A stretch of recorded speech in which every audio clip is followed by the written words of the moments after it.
Hello. Vanity, vanity, all is vanity. I look dreadful. I've been quite ill this last month, actually.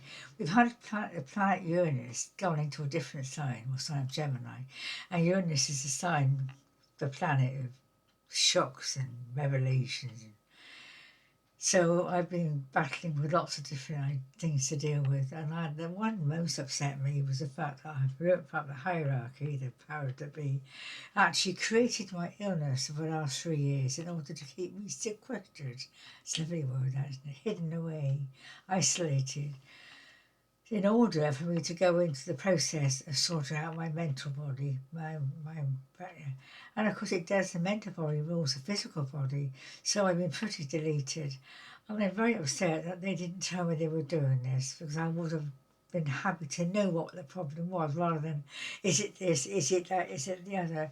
So I'm trying to make the best of it. Anyway, the 3 years is nearly up, so hopefully I will start to improve a little. Who knows? And also they can give back. I mean, the master says you can't put old energy into new energy into old bottles. And this is a very old bottle. So I think this new energy, the Uranus energy, is the new age energy to do with the nervous system. So we're meant to be somehow integrating it, and it's very difficult. But anyway, that's not the purpose of the video. The purpose of the video is to tell you a little story. It's a nice little story. It should cheer you up, or I don't know, it might not. So it is called the Angel Cake. Angel Cake. In the UK, we have something called Angel Cake. It's a layer cake of yellow and pink layers with cream in between, and it cut into slices. And it's a very old-fashioned cake. Not everybody knows about it.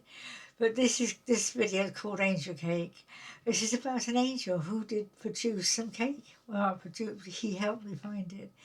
And I was feeling pretty sort of down with all this stuff going on. I thought, I have to get out. I've got this new scooter, as you know, which is, I'm not very happy about it. I've been very vulnerable on it. But I suddenly remembered, where can I go that's quick and easy, and I suddenly remembered there's a huge furniture shop at the bottom of the main street, High Street. It's got also a coffee shop, and it's quite popular apparently. It's a furniture shop plus coffee. So, it's not too far to go. I can get there and back probably all right. Too many cracks in the pavement. You can feel everything on that scooter, and you keep wanting to put your leg out to steady yourself because you feel so uneasy. Anyway, I set off at this building, and it's not probably about a quarter of a mile away really. And I got there, and it really was quite busy. It was a Saturday morning. This was last Saturday, and I don't have to get off it. I can drive into the shop on it. It's quite a small thing really. So I managed to get just inside. And oh no, all these people, and it was so many people. And of course, I'm having a culture shock. I've not seen people for a very long time, which is not wise actually. And they were okay, but I felt a little bit, overwhelmed.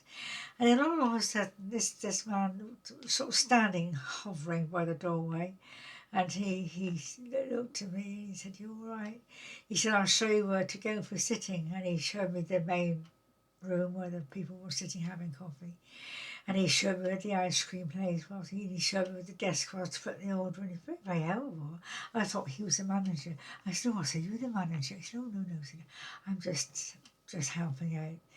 But he had I can't describe it, a sort of a light in his face. He had a lovely face, sort of kind of a light to it, very sweet, very kind.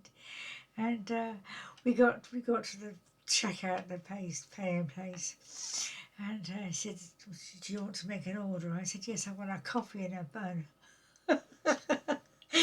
I haven't been out for so long, I forgot what they're called. He said, "What the lady means is a coffee and a toasted tea cake." Yes. He was just so kind, so very kind, and I quite realised, yes, he was put there for me to welcome me. He's an angel. And I often find that when I go places, especially new places I'm not sure, but there's somebody, man or woman, hovering about, ready to show me the way. Isn't that lovely? I think God's timing is amazing. He always seems to know exactly when I'm going to be somewhere. So that was the first thing. I really thought that was, I don't know, looked after in a very strange sort of way, really, And the second thing was, well, I've got lots of these stories again, but the second thing was I was watching a film on Netflix. What was it called now? Um, Remarkably Bright Creatures, Sally Ann Field. She was working in an aquarium.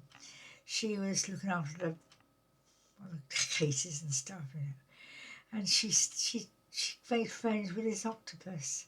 Now, octopus, I mean, I've never seen one actually close up. Usually you're in the sea, aren't they? But this was an occasion. All his tentacles, I mean, ooh, fascinating, this great big head. And I was fascinated by it, and I said, "You are beautiful." And suddenly I felt this energy. Now, this is animal lovers will understand what I'm talking about. Onto my whole of my chest, suddenly had like an energy field. Can't describe it any other way. I thought, well, that's past my heart chakra, because I was saying he was beautiful. He was repaying the compliment or sending me some love. It felt like a love energy. It's all I can describe it. It made me cry. I had to go and sit down for quite a while to recover the tears. It was absolutely beautiful. I was so grateful, because being there with all these difficulties I'm dealing with, one with my daughter, which I don't think I should mention, and the hierarchy and being shown the illness is, it's not a very nice thing to happen. So this energy from this wonderful being, oh, try and watch it. It's worth it for him, and it just was such a beautiful thing, really. So that's my two love stories, I think. I'm not going to go on too long because I'm feeling pretty tired, as you can tell. But I thought what I might do is just at the end of a video, I'm going to put down a little health tip, because I've had to fight so hard for my health. I spend a lot of time in my physical body, believe it or not, or trying to get the balance between the two. But my physical body is getting on, and it's getting weaker. And of course, this illness has really knocked it for six. So I wake up in the night being purged. Have you heard of that? Being purged. The beings come in the night and they work on me. I'm crying most of the night. I'm hysterically some nights.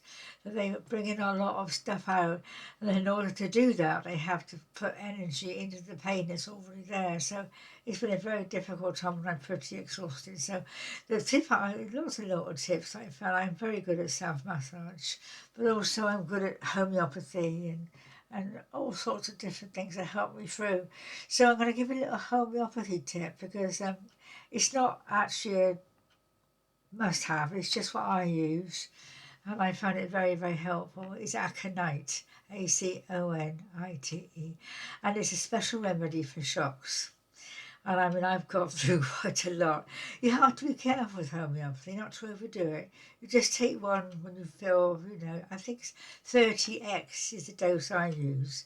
30x, and just take one, and then perhaps, I think the dose is 3 in a period of time, but it does calm you down. It's very, very good, actually, aconite, for emotional shocks. And there's go on the internet and look it up.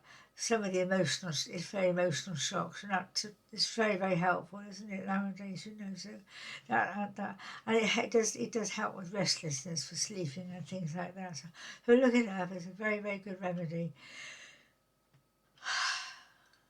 I'm worn out. I am honestly worn out. I'm coming to the end of my 3 years. I'm hoping they're going to give me a break. I really find it hard to understand how the people that they seem to be in charge. I mean, we're told it's a free will planet, but I'm having my doubts. If someone can control your illnesses, and there's a lot of control issues, aren't there, about? I mean, I don't know how we can have free will. Someone did come to me and say, "Oh, we're going to make sure you have 3 years off," which is what it is, really. I was being isolated in this bungalow, not having gone anywhere. I haven't been into nature or anything. I'm really, really sad about it. So I don't know whether that's a free will or not. Worth thinking about, isn't it? Anyway, darlings, there we are. Thank you for listening, and see you soon. Bye.